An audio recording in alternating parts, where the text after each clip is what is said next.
नमस्कार, आप देख रहे हैं लाइव सिटीज और आपके साथ मैं हूं वसीम खान। कांग्रेस अब दो हाथ करने को तैयार है मोदी सरकार से।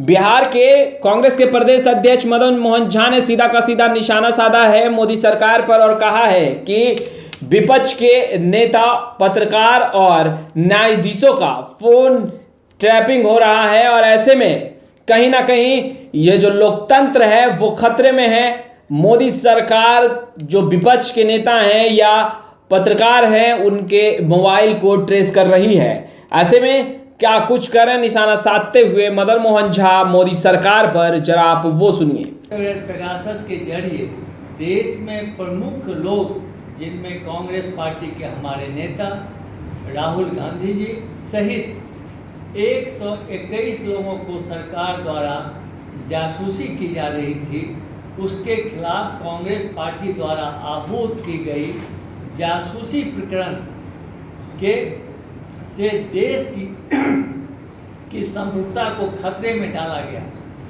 किस प्रकार से एक विदेशी कंपनी को देश के प्रमुख लोग, जिसमें विपक्ष के नेताओं के अलावा न्यायाधीशों, अकादमिक जगत के प्रमुख हस्ती, पत्रकार बंधुओं और कैबिनेट मंत्रियों तक की जासूसी का अधिकार बेचा गया और उनके फोन पर की जा रही बातचीत को सरकार और उनकी एजेंसियों द्वारा सुनी जा रही थी। यह पूरी तरीके से निजता हनन का मामला है।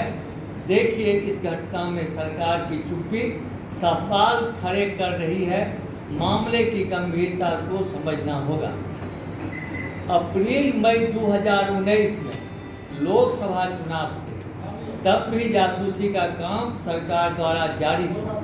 उस दौरान सेल फोन का डेटा पेगासस सॉफ्टवेयर की मदद से चुराया जा रहा था। दूसरा, सबसे महत्वपूर्ण बात है कि ये इस्राएली सॉफ्टवेयर केवल देश की सरकारों या एजेंसियों को बेचा जा सकता है। अतः स्पष्ट है कि इसकी खरीद भारत सरकार द्वारा की गई है। पेगासस सॉफ्टवेयर के माध्यम से सरकार राजनेता, जर्नलिस्ट, अकादमिक जगत के लोगों और नागरिक अधिकारों कार्यकर्ताओं पर नजर रख रही थी। चौथा, हाल ही में प्रकाशित सिटीजन रिपोर्ट के अनुसार टेलीफोन इंटरनेट प्रोवाइडर MTNL पर भी नज़र रखी जा रही थी। सॉफ्टवेयर के माध्यम से नए IT मंत्री द्वारा हाल में अपने बयान के माध्यम से देश को बरगलाया जा रहा था कि ऐसी किसी गतिविधि में सरकार का हाथ नहीं है। 28 नवंबर 2019 को पूर्व IT मिनिस्टर ने 121 लोगों के नाम उजागर पेगासस के इस्तेमाल करने के स्पाइन की बात को स्वीकारा था। एक तरफ मंत्री आज कह रहे हैं जो ऐसा नहीं किया जा रहा है, दूसरे मंत्री इसको स्वीकार भी किया। संवाददाता सम्मेलन के माध्यम से मैं प्रधानमंत्री से जवाब मांग रहा हूँ। आखिर भारतीय सुरक्षा बल, न्यायपालिका, कैबिनेट मंत्री, विपक्ष के नेता, पत्रकार की ताक झांक में विदेशी सॉफ्टवेयर की मदद लेना गलत कृत्य है या नहीं? अप्रैल 2019 से लोकसभा चुनावों के दौरान कांग्रेस के प्रधानमंत्री पद के उम्मीदवार राहुल गांधी के कार्यालय सहित अन्य प्रमुख लोगों की जासूसी करने वाली इस सरकार की मंशा क्या थी? कितने करोड़ रुपए में इस सॉफ्टवेयर की खरीदारी की गई और किसके आदेश से खरीद हुई?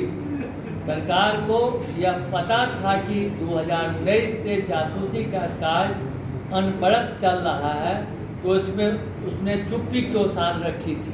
तो आपने सुना, सड़क से सदन तक की लड़ाई लड़ने की बात तो कर ही रहे हैं, साथ ही साथ यह भी कहते नजर आ रहे हैं कि लोकतंत्र खतरे में है।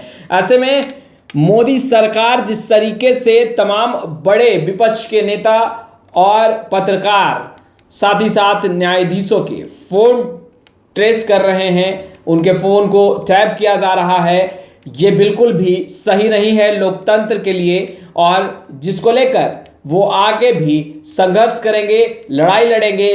सड़क से सदन तक की। खैर, लाइव सिटीज के साथ बने रहे, हम तमाम लेटेस्ट तस्वीरें लगातार अपडेट करते रहेंगे। तो आपने हमारे चैनल को सब्सक्राइब नहीं किया है तो तुरंत सब्सक्राइब कर ले। आपका बहुत बहुत शुक्रिया।